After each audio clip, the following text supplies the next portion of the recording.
Good afternoon, you guys. Welcome to the Shay Show. My name is Shay, and we have been enjoying a little bit of time off here, but we're back today. There she is, Kathryn Monaco Douglas. Here I come and get you. Oh, hey, Kathryn, I might not have told you this. You appear to be on your computer. Can you pull it up on your phone? It won't allow me to add you here if you are on your computer. I oftentimes forget to tell people that because most people don't even use their computers. But I hope you can hear me. Just get off real quick, pull it up on your phone, have your phone situated someplace where you can just lean it and tilt it and have it just, there and ready for you. So you don't have to hold it because your hands will get tired after a while. Let me see. I hope that makes sense, Kathryn. Let me see if anyway, this is exciting. Gonna get a little comfortable here. Get my little back into it. This is my mom's dress. Hello, right? Doris Jean from 1970. There she is. Oh no, that's a different person. So sorry. Yes.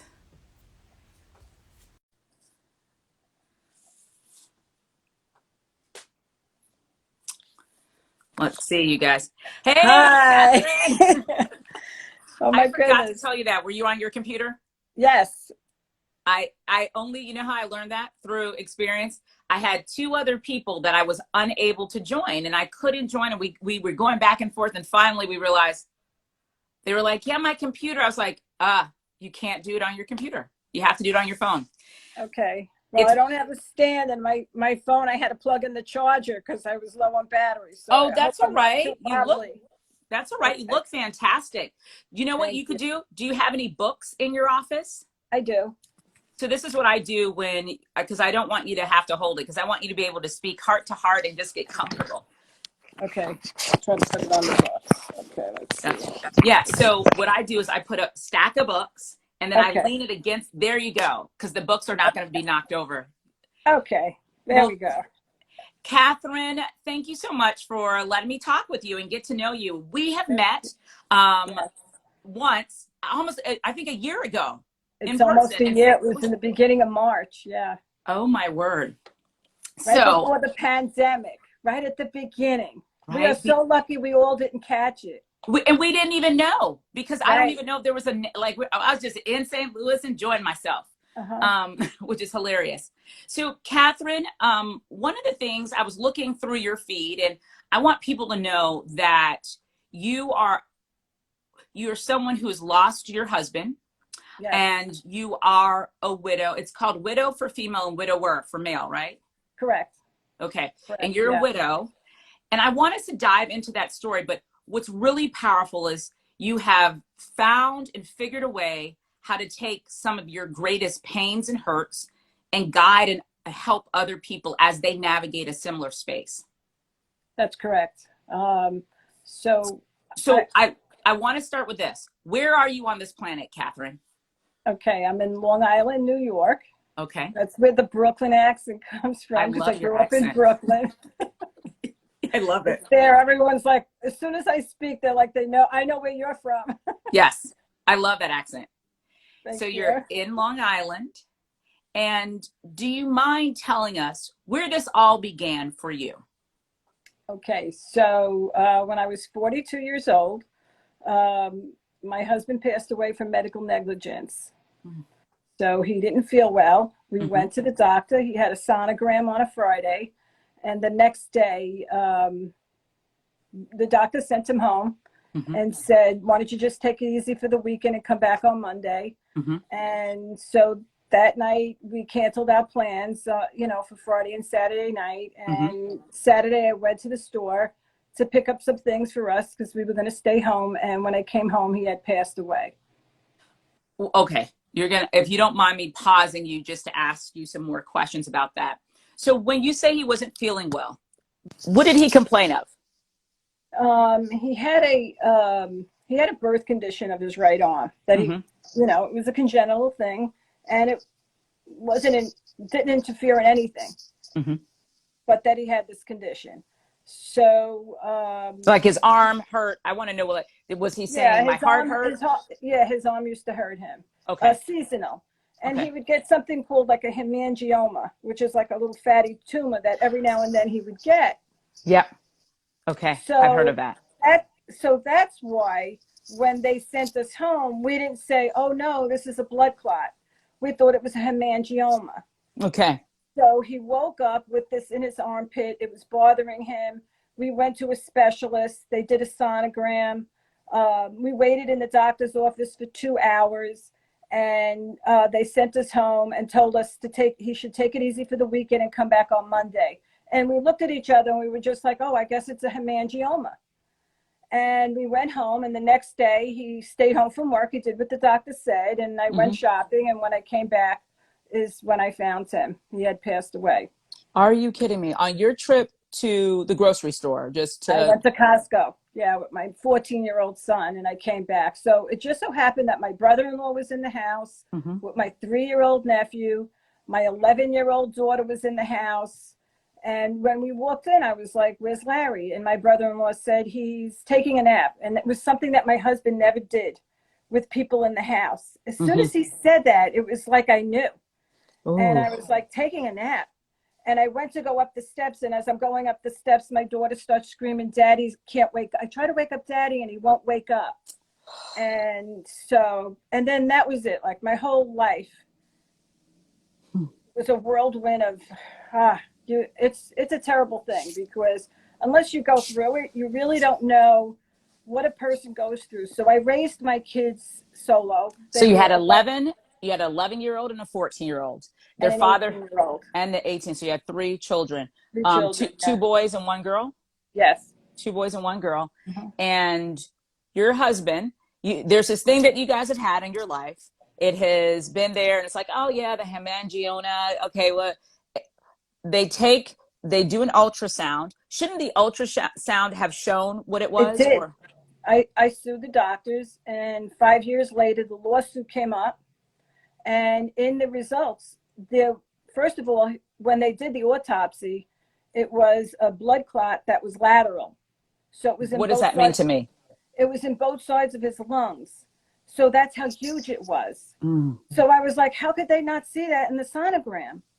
So I proceeded to sue the doctor, and we won, of course, but it doesn't bring Larry Your back. husband back. No. Tell me about this. Is what is curious to me.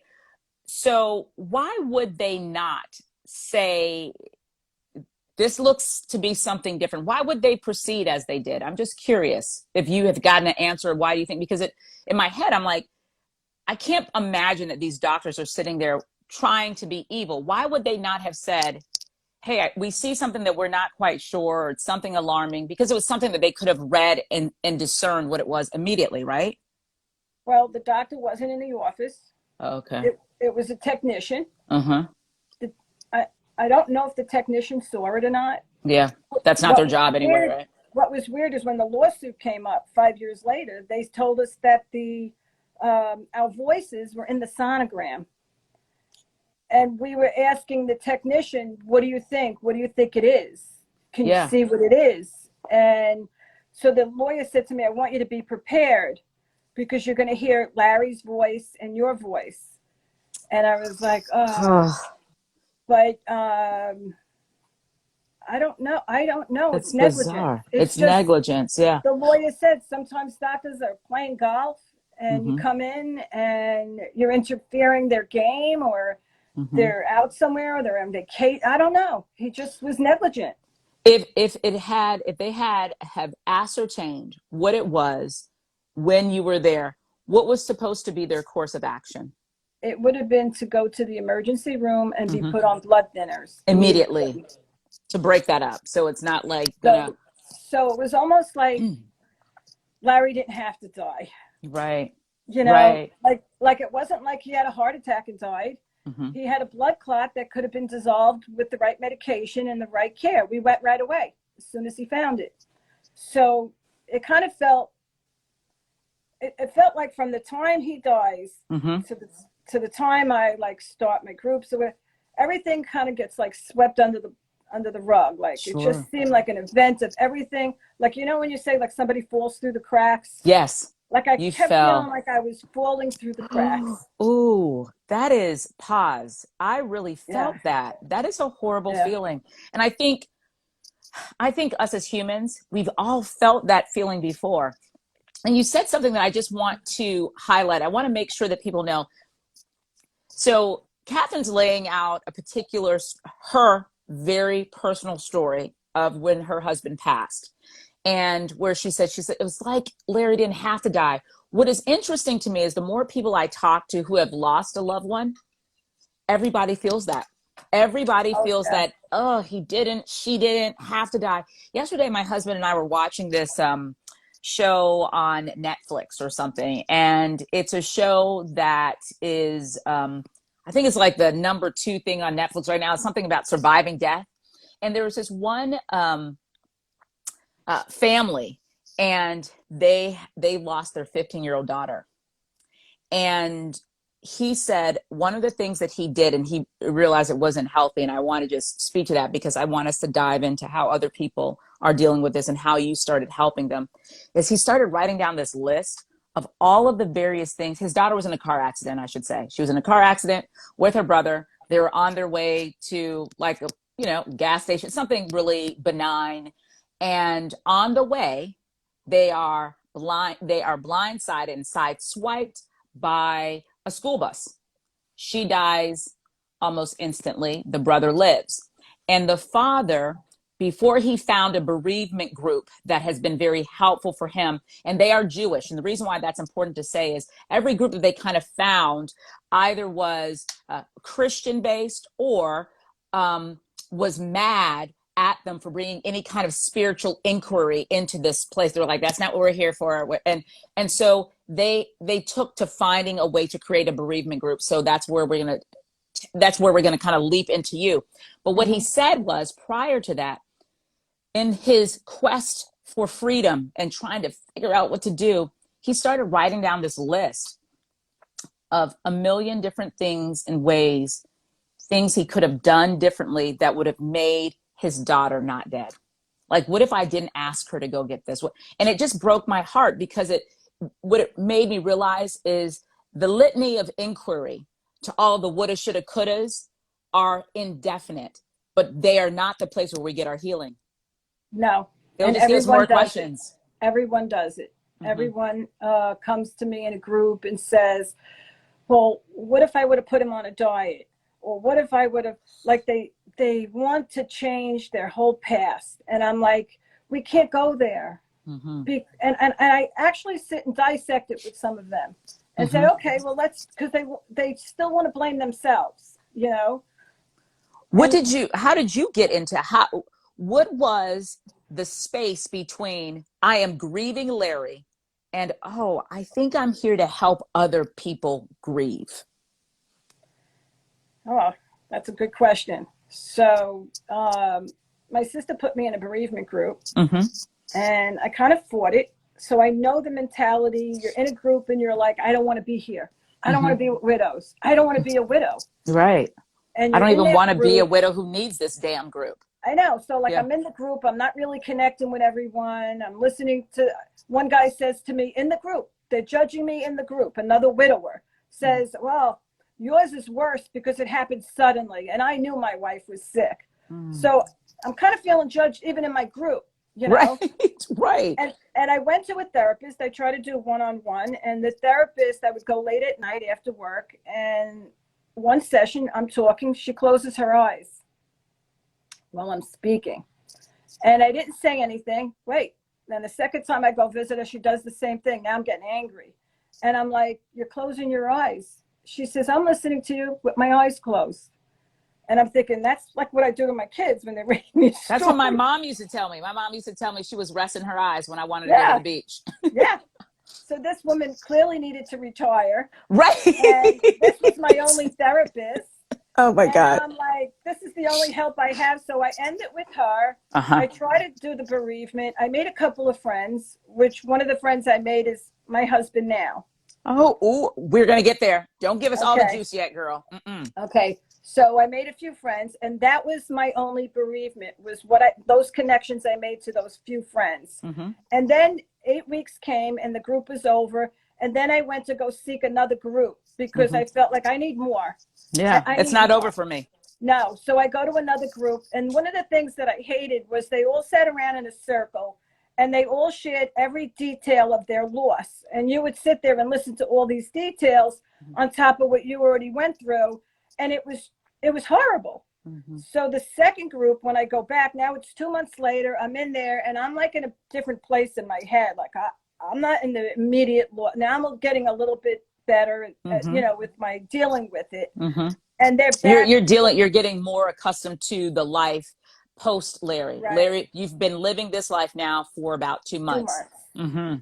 And it's not that I got used to it. It's just that I wasn't into listening to other people's grief on top of my own. I Yeah, just felt like that was torture on top of what I was going through. So I I can got up and understand that. I Sometimes I felt that stormed with my out. journal. I stormed out. I got up and I said, "Who made these rules? These rules are horrible. Who made this? Why do we have to sit and listen to each other's grief? I Yeah. can't do this. I keep my money." And I stormed out. And in the car on my way home, I said, "If I ever get past this, I'm changing this. This is horrible." That Mm. first, they don't take you till you're 3 months. In three What? months, I could have killed myself. I was Wait. so Mm-mm. distraught. Yeah. I need to pause. Are you telling Okay. me that the average bereavement group says, yeah, not until you're at about 3 months are we going to really? Correct. So where were these bereavement groups in that? They were pre 3 months. How did they come to be? Pre 3 months does not go into the group. Everybody was 3 months and better. So I Oh. couldn't even start till I was 3 months. So when I say I was 2 months, I was 5 months. Oh my Yeah. God. Yes. I take people that are like 2 weeks, three But weeks. why? So But help me. Just how I asked you to help me with the logic of seeing something on, the sonogram and then not following through. Okay, so the doctor's not there. At least that helps me understand that the educated and informed person who could decipher what it was physically not there, though they should have been there. But I need you to help me understand what is the rationale behind saying, you know what, we're going to have bereavement groups for people whose lives are falling apart, but we're going to have to wait until they're 90 days post that life starting to fall apart. What would be the rationale behind that? well, when you lose someone, it's Mm-hmm. almost like you get hit in the head with a steel beam. I bet. That is the only way I could articulate what Mm-hmm. it feels like. You are in a fog and your decision making's off, your memory's off. People put keys in the refrigerator, they forget to pick up their kids from school. You're Yes. so distraught. So they feel, in these all the groups, they feel that, well, you can't concentrate on what we're talking about. You won't catch the group. You won't connect. You won't. And I feel like, so what? Mm-hmm. So if somebody comes in my group and they're early and they're in a grief fog, is what we Mm-hmm. call it, widow fog, right? Mm-hmm. If they're in that fog, they repeat. So what? Like, they And, put so many limits and rules on everything. And if you're 18 months and better, they won't take you. They say you should be over it now. We're not even talking. okay, there's so many things that I'm like, ooh, ooh. So first, I don't appreciate the comparative analysis of grief and pain, right? Pain is pain. That you are experiencing pain or have experienced pain does not diminish my pain. Like, just Right. so I don't even like it when people, like, I love you said, like, even in my bereavement group, I was being judged. Like, yeah, I Yeah. was at least not blindsided because we expected my wife to die. That came sudden. So it's interesting to me how we immediately take into a comparative analysis of our pain as if that's going to do anything to the pain that we hold. Nothing. It goes Nothing. nowhere. Nowhere. Nowhere. You just Two, feel judged in the feeling that you're in. And right, which I is not good. constantly say this. I say when I introduce my groups, please don't judge anyone. Mm, Please don't judge anyone. Be open-minded. We don't know what else they had. We don't know if they had multiple losses. We don't sure. know if they also lost a child. We don't know what else happened in their life. Give everybody a chance to be who they are. And exactly. But then the second thing you said to me is like, okay, well, they need to be at least 2 months out, or is it 3 months out? They need to be at least 3 months out because they won't be able to focus in on the group. And I'm like, is that the purpose? The purpose, I Well, don't think in my that's what I head. think. I don't know. Yeah. I never found out what the real reason. I get people that come to me and say, I was rejected from another bereavement group. Would you take me? I mean, Because I'm I'm hurting laughing really because bad.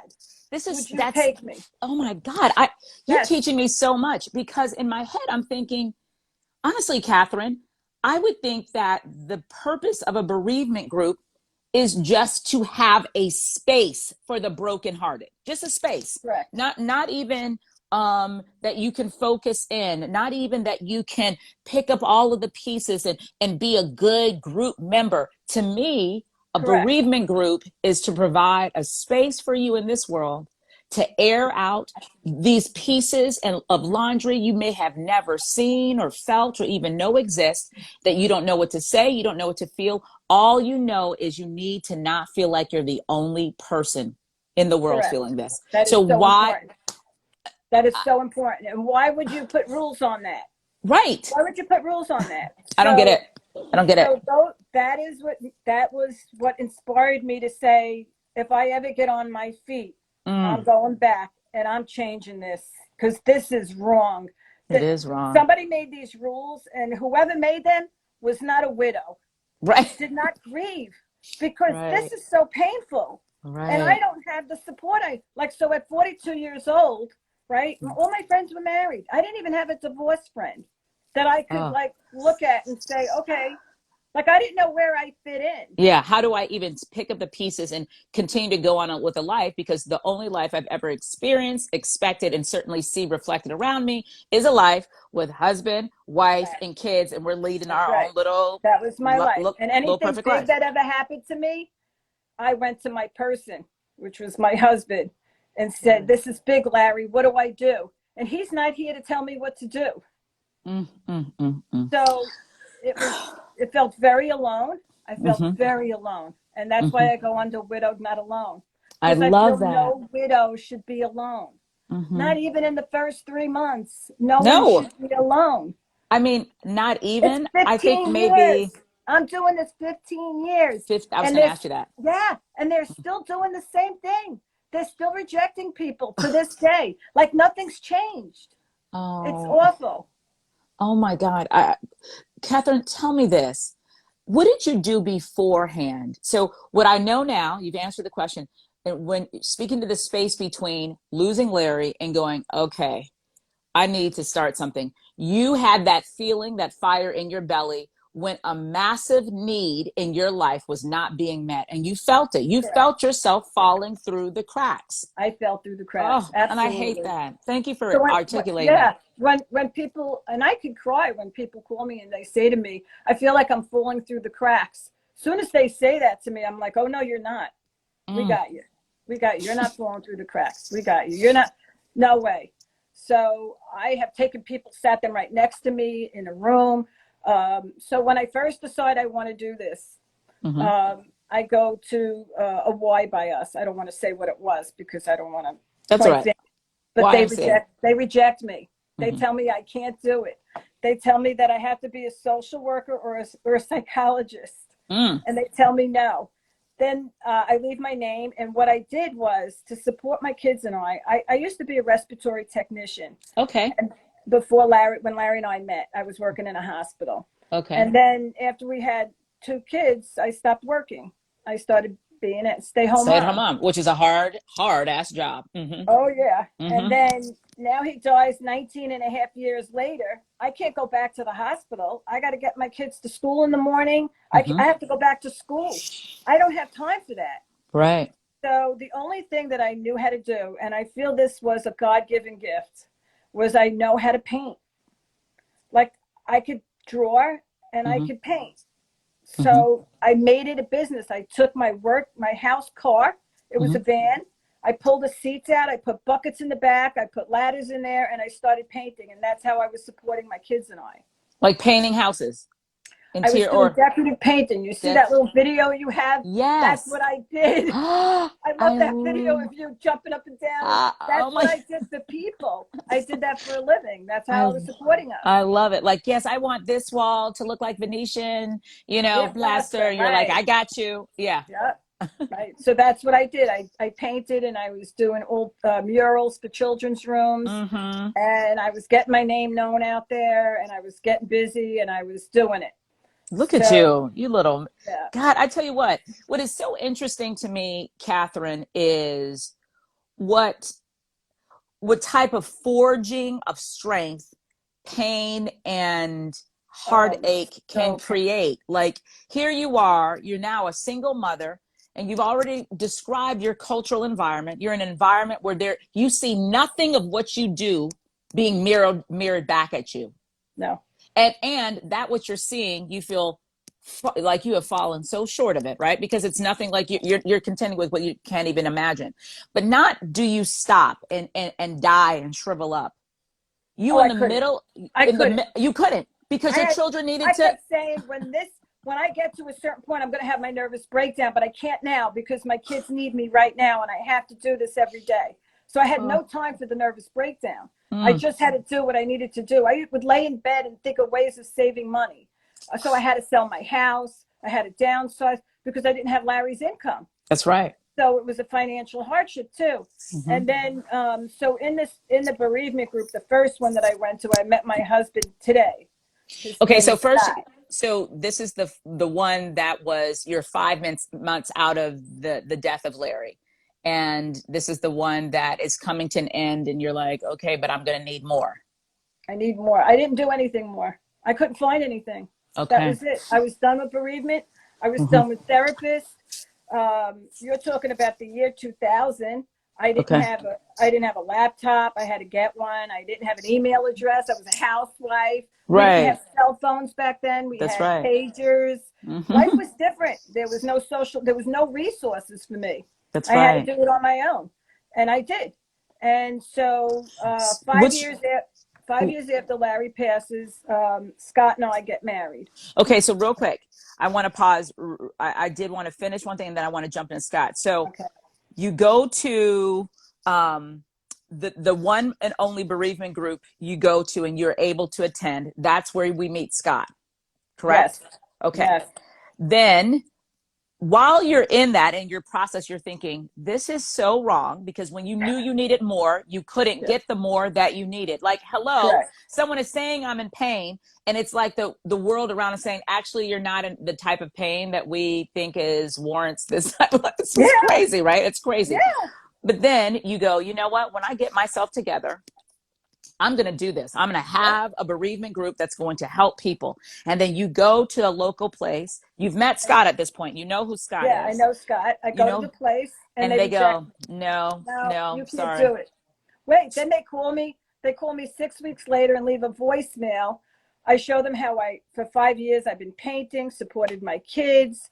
They leave me a voicemail saying, we have a chat group for singles and divorcees, and you could teach them how to paint. I'm like, I'm not looking for a job. I got a full-time job. Right. This is where people don't get it Oh my with God. grief. They don't get it. They don't get, Yeah, like, I'm not looking for a job. I'm looking to, I figured I would work with someone like an assistant or just be in the room to help. I didn't sure. know I was going to run my own group. I just thought that's how I would start, but they wouldn't give me the opportunity. So when you say people don't get it, they don't get Yeah. grief. What is it that they don't get? What is the reason? What is the purpose? What is it that they don't get about the grief? A lot. They Go don't ahead. get that. Okay, I'm coming up to 21 years this Friday. Oh, Okay, long time. it They don't is. get that it still hurts. Mm-hmm. There's no time But limit on it. no, I Mm-hmm. could tell you what I was wearing the day Larry died. What were you wearing? I was wearing a black shirt with a velvet V-neck with tight jeans and black boots. Oh Go yeah, ahead. I was So like you a was looking slut. sexy. More. Looking sexy is what you was looking Yeah, like. Uh-huh. I know what I was wearing. I could tell you the details. So that I couldn't tell you anything else that was 21 years ago. Mm-mm. You understand? I can't even tell No, you what I ate for breakfast this morning. I know. But But then on but this that detail, you go pain, Rain Man on it. You go yeah, Rain Man on the pain. And what happens with widows is every year at the anniversary of their death, it's a trigger. So all this week, I'm back there. I'm back there going to the doctor's office, telling us to go home, finding him on the floor, the whole thing, you go back. So I've lived it for 20 years. Yeah. And that's what people don't know. So the other thing people don't know is like 3 years after my loss, it snowed out. I had to go to work. I had to bring my scaffolds, my ladder. I had to shovel myself out. Not one person would say, let me go over and help her get out of her driveway. So I tell people that's when I had my biggest meltdown. Crying, looking up, saying, what did I do? I want us to pause real quick and hear you, Kathryn. I want everybody to listen to what she's saying. What is really critical about what you're saying is people stop seeing each other. Why wouldn't someone pause to see a woman in pain or just a human being? If there's anything I always want to keep pushing us towards is see each other, see Amen. each other, see Amen. each other. This is the thing. I say it to my group. You put your makeup on, you get dressed, the men shave, they go to work. Yeah. And just because on the outside you look like you have it together, people think you have it together on the inside. Absolutely. They don't know the PTSD you experience. That's right. I mean, look at Robin Williams. He like brought it out to the forefront. He's joking and laughing, and he was in so much pain. So much pain, so much internal pain.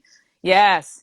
If there's anything I really want people to understand is I love that you're explaining and massaging the fact that people, what you're really saying is, it takes me back to a quote that I read years ago when I was 16 years old. And it was in that, it's like this everyday kind of, not journal, but what are those things that you,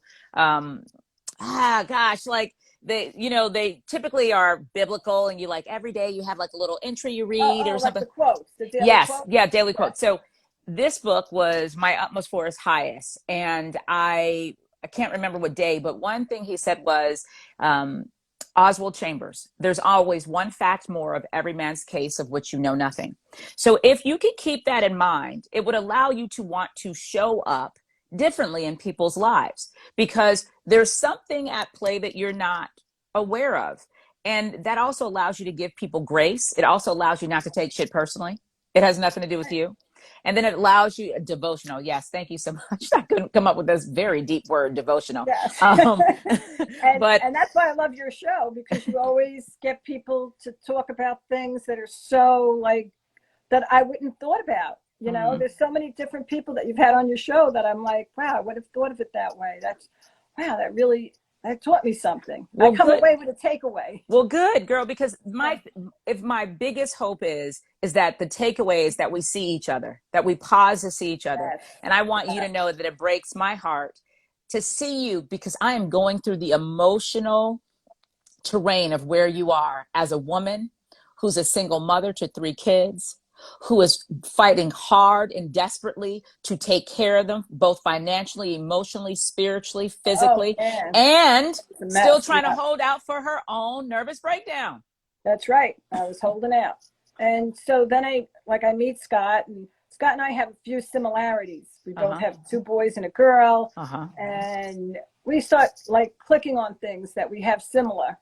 Did you think it was anything initially? Did you think it was anything other than just a friend, just a guy that he was my bereavement group. That's what I always tell him. Without him, I don't know how I would have gotten through. He was my group. He was the person he was 5 months ahead of me. And he was saying to me, you can make it through Father's Day, and you could make it through this. He was the one that was helping me. And that's how I got so close with him. And then when he wanted to get married, I was like, no, maybe we could just do this dating thing for a while. I didn't want to get married because I just didn't want to like betray Larry in any way. Is that how you felt? To take on. Yes. Yeah.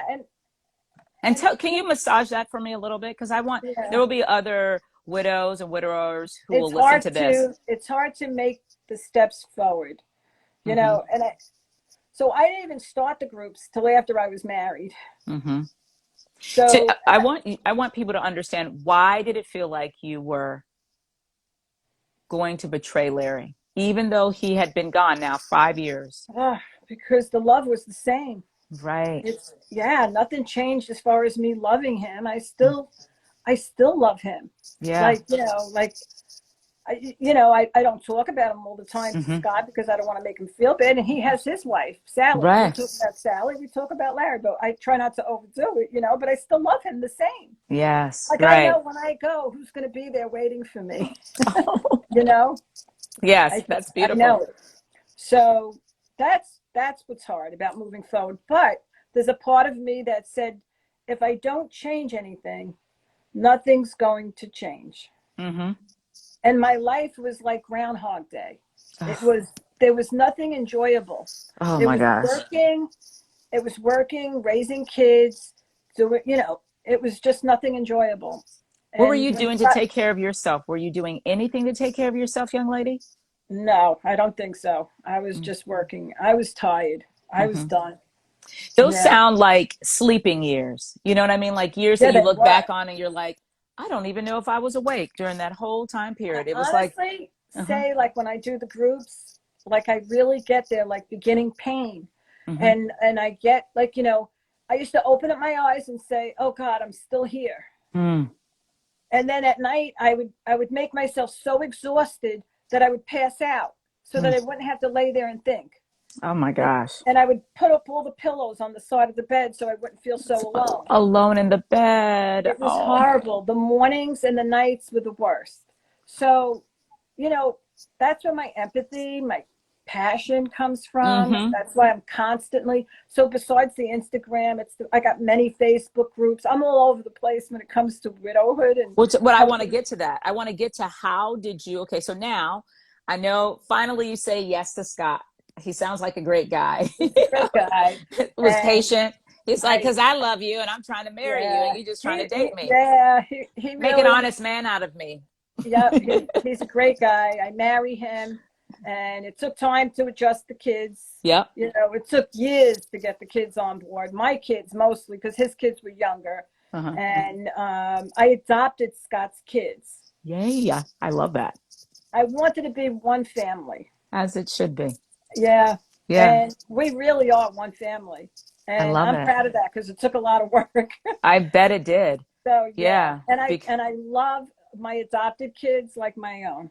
And we really Yes. are one family. So What would you, so I'm excited to know, okay, so you've been rejected from these other places to do in fact what you are doing right now. So how do we then step into doing what you're doing now, which is, I mean, you're a bereavement coach. You are someone yes, who really yes. dives So into the pain with people. yeah, I get that message saying they don't get it.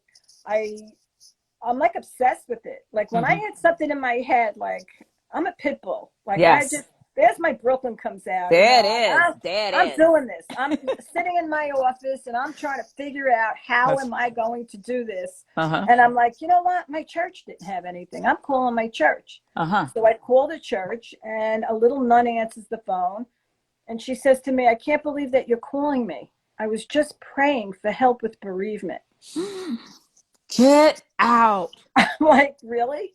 I She love goes, when this. could you get here? And I'm like, I'll be there in 5 minutes. And I go right to the church. She was the cutest little thing. She puts her arms around me, hugs What me. was her name, And she, sister?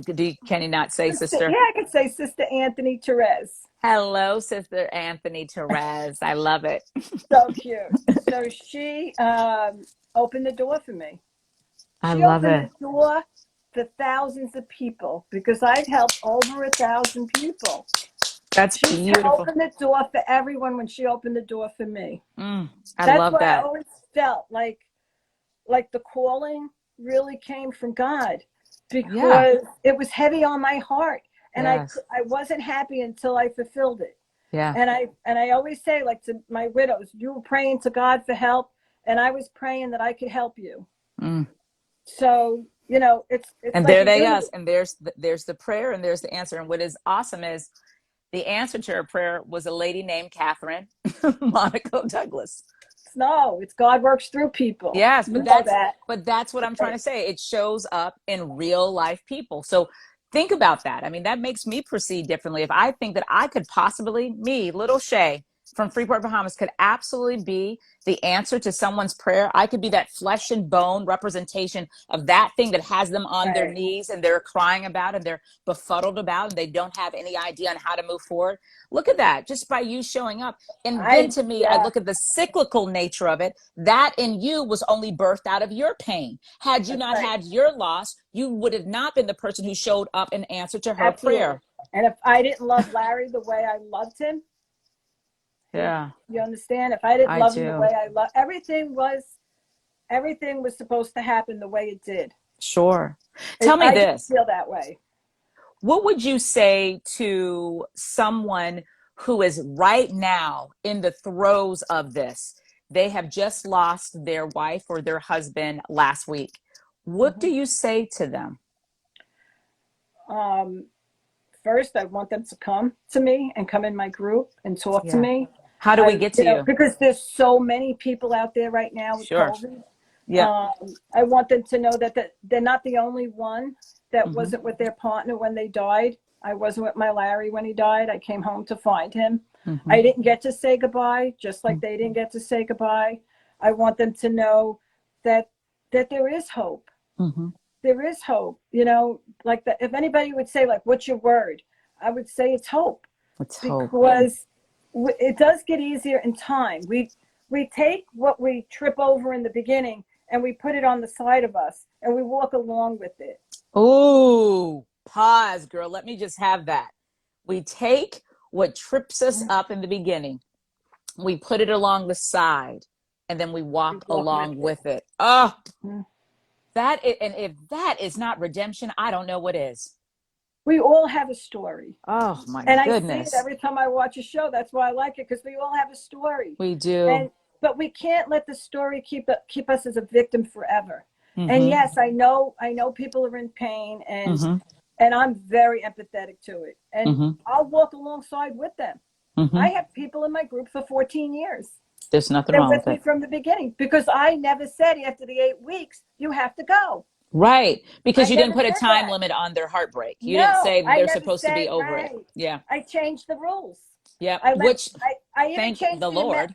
Yeah, I even changed the amount of people that could be in a group. In the room, we had up to 25 people Oh, wow. Before, what was the number? before the pandemic. Now I try to limit it a little bit, but I've been teaching, facilitating. Yes. So I How taught do we 28. find you? So we know that Okay. Oh, Sister Anne Therese, Anthony Therese. Yeah. Anthony Therese, she's the one who opens the door. You start doing, and you start just letting yourself be known out there, like, hey, I'm doing this Yeah. bereavement group, right? Yeah. I And how get long ago was training. that? That was in 2006. It was Wow. 2005, I did the training. In Sure. 2006, I started the groups. Sure. And I started with 4 elderly women. And then the next group, there were 12 people. And then the Mm-hmm. next, and then it was word of mouth. I wasn't Oh, even advertising. It just started wow. growing. People were telling people. And now our group has over 1,000. And those Wow. are people that were after, because we didn't have Facebook in the beginning. Right. We didn't How have do social media. We we didn't started with have this nothing. platform, right? And Yeah. you physically had to be there. So now you're able So to I journey so alongside people who are conceivably in Australia or New Zealand. correct. So Hmm. right, there's a girl I'm coaching in Ireland, one in Malaysia.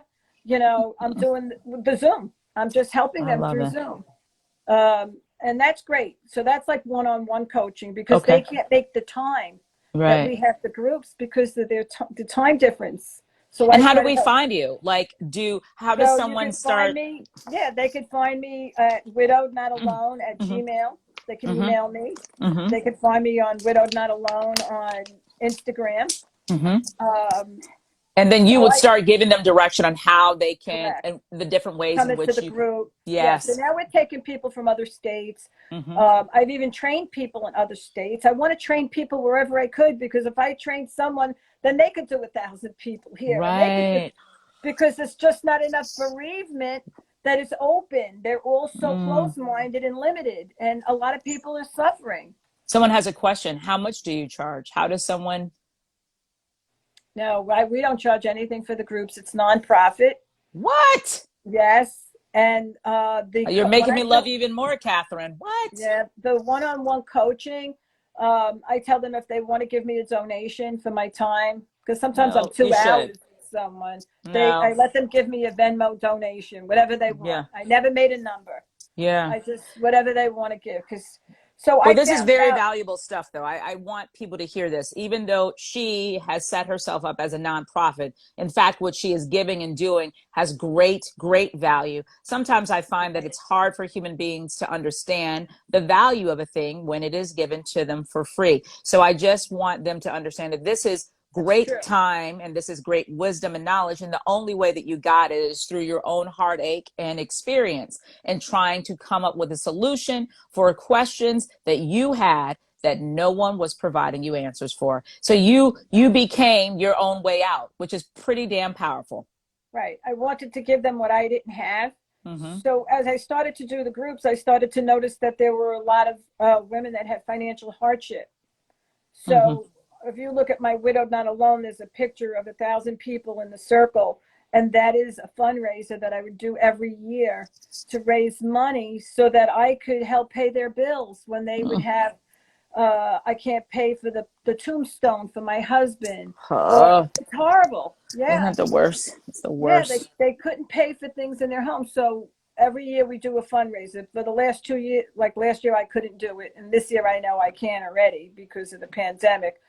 But people still have sent donations to us and we're good. Like we're doing good. I'm not saying I want any money from anyone. We're good. We're I helping love it. people and it's just good. It Tell me, became something really good out of four ladies that I helped. yes. It's always, well, there's so many things. So one, I want to pause and take note of the beauty that came out of this great and horrible travesty, the beauty that came out of this, and also the bigness that came out of the small. You started with four old ladies Yeah. who lost their husbands in the time that we deem as other adults like, oh yeah, that's when you should lose a spouse. Which was there a time, you know what I mean, to do that? But you have these four little old ladies that Yeah. other people could have easily dismissed their pain. You're experiencing what you're supposed to do. They're supposed to die at this age. Horrible to yeah, it's horrible to even like I started with doing only young widow and widowers, Mm-hmm. and then I increased the age as I got older. Right.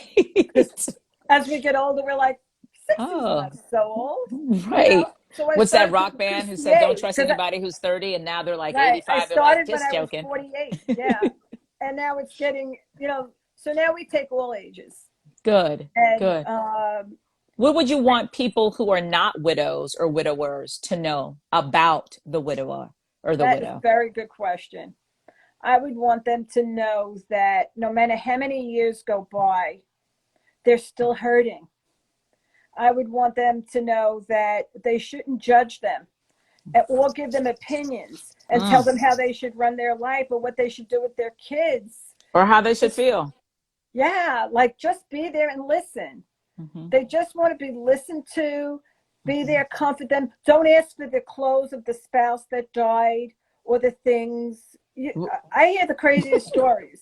Yes. Wait, I'm a little, you're going to have to tell me a story about that because I'm not understanding why that question would ever be formed. So sometimes when someone loses their spouse, the in-laws come into the house and start taking everything. Yeah. Oh yeah. I'm You're I'm at a shocked. loss for words Yeah. because So that seems insane yeah. to me. So all the people that you think that are going to That's be there crazy. for you are not, and the Yeah. people that you never anticipated are going to be there for you, like someone like me who people don't even know. You don't I'm even so there know. for them. Mm-hmm. I'm so there for them. They text me anytime. They're like, Kathryn, you answered so fast. I'm like so there for them because I know what it's like to be falling through the cracks and not have anyone be there. Oh You know, my so God. Oh so my yeah, God. that's horrible. So now you're in the pain of the loss of your spouse, So the and big now you thing got to is deal with your in-law. be there. Be Be there there, for them. Be there for them. Ask no questions. Listen. Listen. listen, That's send what the them person send who them is a not. text. I'm Mm-hmm. thinking of you. Mm-hmm. Whenever you're ready, I'm here for you. Full circle. Yeah, See don't them. ask them. See them. Yeah, don't ask them what do you need, because they'll Because never. they don't know to tell you. Just make the dish and bring it over. Say, I Girl, made this. This is for you. Don't ask them. A to the men. I have learned that in my own life with my husband having chronic kidney disease and being a kidney transplant recipient and having that failed and just life feeling like it's all up in the air. And so many people be like, well, tell me how to help you. And it's not that I want to dismiss their request. It's Right. kind that they want to help. And I get that. But what I learned about my own self, and so now I don't do that to others, is I honestly didn't know what help I needed. I didn't know what to ask for. I didn't know what I didn't know. In college, I remember taking this class called oral communications. And in oral communications, they had this circle and it was dissected in half and then in quarters. So you have this perfect circle, 4 points. This part of the circle is that which you know, you know. This circle is that which you don't know, you know. This circle is that which, or this triangle is that which you don't know, you don't know. And this circle is that which you know, you don't know, you know. So the circle of that, or the triangle of that which you don't know, you don't know, that's your blind spot. You don't even know how to fill it. And when I have found myself in grief and pain, I am largely operating out of that which I don't know, I don't know. So if you ask me a question that requires me to formulate a very cogent answer that gives you aid on how to aid me, you're going to be met with a bunch of like just staring and I don't know and whatever. So that's the thing that I have learned. Don't ask that question. I know it comes from a great place, but just jump in there and just do it. Whatever you think could be helpful, here's Right. the thing. It is helpful. You can't be That's wrong right. in trying to love somebody. Yeah, to bring someone a tray of lasagna, or even if they don't Something. like lasagna, the A gift love, card, the something. love. When you go, an old lady in the neighborhood knocked on my door. She said every time your husband drove by, he used to say, "If you need those leaves shoveled, raked, I'll send my boys over." And she handed me $50, and she said, "Go to dinner with your children." Like, just the fact that she came and did that touched me. It Like touches me. yeah, like those beautiful things that people want to do, and that's what we hang on to in early grief, Mm-hmm. are those loving things that people do Memories. for us. Yeah, that those kind gestures. That's what people need, not the judgment, not the look taking your things. That's like crazy stuff on top of the Yeah, already pain. And then right. there are people who say dumb things because they don't understand grief. Right. So, like, I went to my gym and this girl looked at me and she said, "Oh, I'm so sorry about your loss. It took me so much courage to walk back into my gym. I had so much anxiety to go back in the gym." And she comes up to me. She says, "I understand your pain. My boyfriend's dog died." And I was like, "You didn't just say that to me, to myself, but I didn't want to hurt her feelings." Oh, But you are like, I so was kind. like, What? What in I the looked world? away, like shaking my head. She just compared her boyfriend's. It wasn't even her dog. No, I like made a joke out of it. It wasn't right. even her dog. It was her boyfriend's dog. That I is. just can't believe the things that people Oh, say. I'm writing it down for a skit I'm going to act out later today. That is Yeah, insane. That is a crazy thing. it's My dog. painful. It's But painful. Uh, we're so sensitive when we first have our loss. So even someone saying, "How are you?" it's Like, hard. I don't say "How are you" when they call. I say, "How are you doing today?" Mm. Ooh, note to self, you guys, put that in our back pocket. How are you doing today? If we know Today. someone who is in active pain, we don't need to ask them, how are they doing? Because once again, they'll be moving from that which they don't know, they don't know. How are you doing Doing today. today? Oh, that's good. That's good. Yeah, because they're sensitive. Like, how do you think I'm doing? My husband just dropped dead. How would you think that I would do? I mean, why are you asking me how are? That's Wow, the that's how you reaction. feel. That's Yeah, that's how because you feel. but what I love, thank you for letting us know who aren't going through this pain right now, thankfully, is that you let us understand that the person who is in fresh bereavement and loss, it is as if all of life is broken glass just scratching up against them. Oh, So yeah, be careful, tread lightly on each other. Shouldn't we do that? absolutely. And the people that hurt us the most are the ones that, like, for not for me personally, because my sisters were awesome, and my husband was an only child, Hmm. so that didn't exist to have, But the Aunties and people that uncles hurt and us the cousins. Yeah. most are the like the sister-in-laws and Hmm. the family Hmm. that say things like hurtful things, like you're not crying enough, or just hurtful things like Hmm. judging what you had. Just it's just hurtful on top of the pain that someone's already experiencing. Oh Yeah, my God, you're not. yeah, And see, that's another thing. We all experience grief and loss differently, or certainly respond to it differently. I learned something about myself. I can be in an extraordinary amount of pain. And my initial space isn't actually crying. Although I'm a highly emotional person and highly emotionally intelligent person, my initial space isn't crying. Although I am under the foot of pain. And my initial response isn't tears. My actual initial response is to pull away. I want to go and be by myself and cool. Yeah, I just a have lot of learned that about people. Yeah, myself. I just want to be by myself. I don't really yeah, want to ask. I don't want to yeah. interface with a lot of humans because when I show up like this. And so it requires a lot of energy to be there. So what I want is nothing that requires energy from me. That's what I want when I'm in There's pain. a lot of people who feel that way with Hmm. grief, and sometimes even coming into the groups is a push, Right. because you have to push yourself out of bed, you have to push yourself to interact with people, Right. and so sometimes people aren't ready for the group yet. They may just want to do one-on-one therapy, or they may want to do one-on-one coaching, and then work their Absolutely. way up to being in a group with other people. But from what I've learned over the years, even from my groups, they taught me things too, Hmm. and the people that, we've trained over the years and are doing groups with us. I'm not doing the solo anymore. I have 9 groups going on, Wow. all Do you have different other ages. people helping you lead Yes, the we groups? have Okay. we have 2 facilitators in each group, and right Uh-huh. presently I have train people training in each of the groups, so How did that we could have more groups. And so you mentioned early on that I finally got the training. How did you find a place to finally say yes to training you?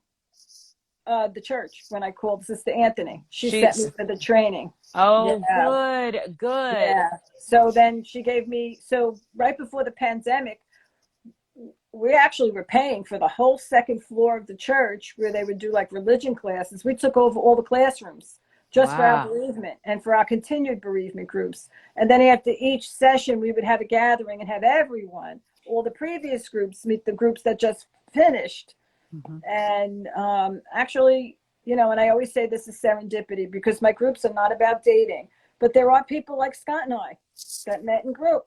So we have a couple of babies, we have, Hey, I yeah, love it. I love one it. couple named their baby Kate. They sent me a letter that they named her after me, because if it wasn't Kate, for me, they wouldn't have met, I love and that. yeah, and there's, so I could also help them with the blending, because Yes. blending the family was difficult. So there's so many different nuances to starting a life again, a new beginning. you Kathryn, know what is something that I know we're coming to the end, but I do have about 5 more questions, but they will be fast hit ones. But this okay. one is, what is something that surprised you that you learned in the process of being a widow, young person? It was like something that came to you, like, I didn't know that this was like this, or I did not know that this was real. I did not know I would feel this way. What is something that surprised you after you became a widow that you learned about yourself or the experience? um,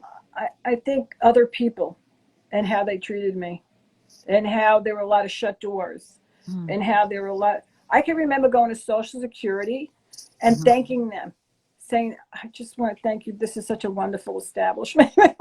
Like, it's a crazy thing to say, because financially, I didn't know how I was How going it's to do gonna it. how Like, it's how gonna am I come going to together. do this? Where am I going to get money from? And they were going Hmm. to give me money every month to Hmm. help me, get on Yes. my feet. So I was Yeah. so grateful. Yes. I think it's just, what's what surprised me was, was people and fear.